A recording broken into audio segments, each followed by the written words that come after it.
Hello friends, welcome back to smart garage. So మొన్న వీడియోలో మీరు చూస్తుంటే దీనికి ఫాగ్లెట్స్ అనేది పెట్టాం కదా. సో ఫాగ్లెట్స్ ఏంటంటే ఇక్కడ మనకు నెంబర్ ప్లేట్కి అప్స్ అండ్ డౌన్ దగ్గర అయితే ఇలా ఇలా ఫ్లెక్సిబుల్ అయ్యి ఇక్కడ కట్ అయిపోయిందంట వైరు. సో ఇప్పుడు మనం ఏం చేస్తామంటే ఇంకో వేరే ఫాగ్లెట్స్ అయితే ఉన్నాయి.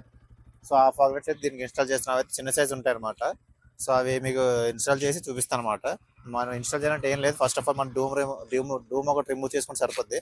సో ఆల్రెడీ మనం రిమూవ్ చేస్తాము. సో నెక్స్ట్ ఎలా ఫిట్ చేసుకున్నా చూపిస్తాను మళ్ళీ. సో ఇక్కడ చూస్తున్నారు కదా, మనం ఫస్ట్ పెట్టిన దానికి సెకండ్ పెట్టేదానికి డిఫరెన్స్. సో మనం ఫస్ట్ అయితే పెద్ద అయితే పెట్టాము. సో ఇప్పుడు మనం చిన్నదైతే పెట్టబోతున్నాం. ఇదైతే వేరే బ్యాగ్ అనమాట. సో ఒకసారి మీకు ఎలా కట్ అయిపోయింది చూపిస్తాను. నెంబర్ ప్లేట్ రఫ్ అయిపోయి. సో చూస్తున్నారు కదా, ఒక వైర్ అయితే కట్ అయిపోయింది, వైట్ కలర్ లైట్ అయితే. సో నెక్స్ట్ ఇప్పుడు మనం చిన్నది పెట్టడం వల్ల మనకు కొంచెం బెనిఫిట్ అంటే చిన్నది రఫ్ అవ్వట్లేదు అని చెప్పేసి మనం ఫిట్ చేస్తాం అనమాట. ఒకసారి అది కూడా ఫిట్ చేసి చూపిస్తాం మీకు.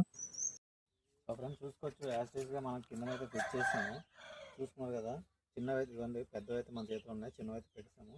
సో ఇది ఈ విధంగా ఫిట్ చేసుకుంటే మనకి ఎటువంటి లుక్ అనేది స్పాయిల్ అవుతుంది. అలాగే నైట్ టైం కూడా బాగానే వ్యూ అయితే వస్తుంది. సో దీని ఫుల్ వీడియో వైరింగ్ ఇంకా ఎలా ఫిట్ చేసామన్న ఫుల్ వీడియో అయితే మనకు మీకు కింద లింక్లు ఇస్తాను, అది కూడా చూడండి ఒకసారి వెళ్ళి, మన క్లారిటీగా వైరింగ్ తెలుసుకోవాలనుకుంటే. సో ఇలాంటి మరిన్ని బైక్ రిలేటెడ్ వీడియోస్ కోసం అయితే మన ఛానల్ లైక్ చేయండి, సబ్స్క్రైబ్ చేసుకోండి.